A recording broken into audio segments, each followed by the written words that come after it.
Hello guys, नोंथांमोनखौ आंनि कनिकाबरा YouTube चेनेलाव बरायबाय। आसा खालामो नोंथांमोनहा आंनि भिडिअखौ नायगोन। दिनै जोङो भुमेश्वर हाजोआव शिवरात्रि फुजा हैनो नागिरदों। नोंथांमोनहा आंनि भिडिअखौ मोजां मोनोबा नायलांबाय थादो थ'द' भिडिअ।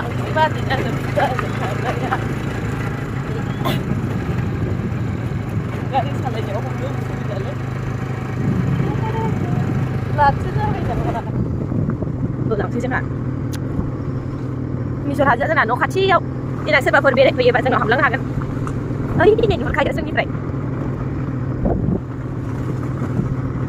आंनि लोगोफोरा सोरबाफोर भुमेश्वर हाजोआव बेरायनो फैयोबा हाबलांनो हागोन जोंनाव खाथिथार सहैनोसैयानो बावला सहैनोसै बावथारला जोंनिफ्राय खमैबो 10 मिनिटल'सो लायोना जोंनि न'निफ्राय नैबे मन्दिराव एसे फुजा होनोसै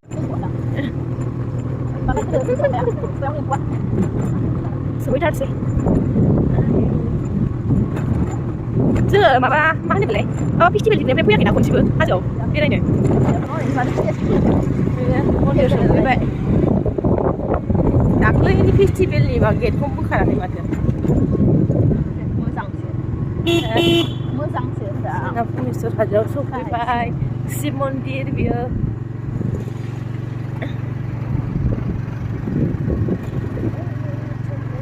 माबा गानफोर दं नामा सोलायलायदों बै दै थानोसै नामा दै थानोसै नामा जायगायाव हाब जोंना गथ'आ फैबा माबा माबि बिथारगौमोन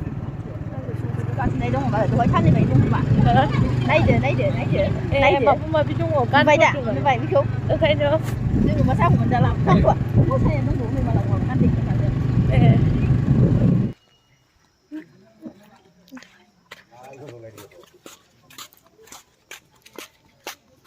मन्दिरखौ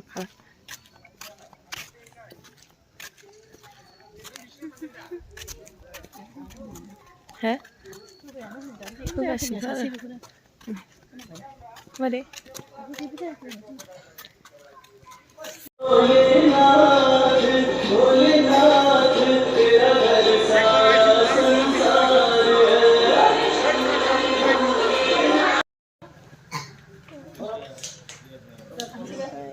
थांसै जोंहा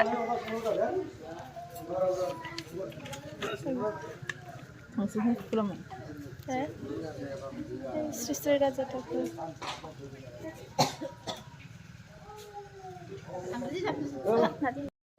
थांनोसै एबार जोंहा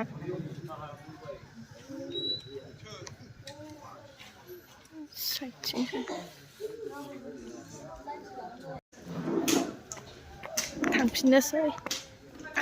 खाजा जालांसै मेथाइ जालांसै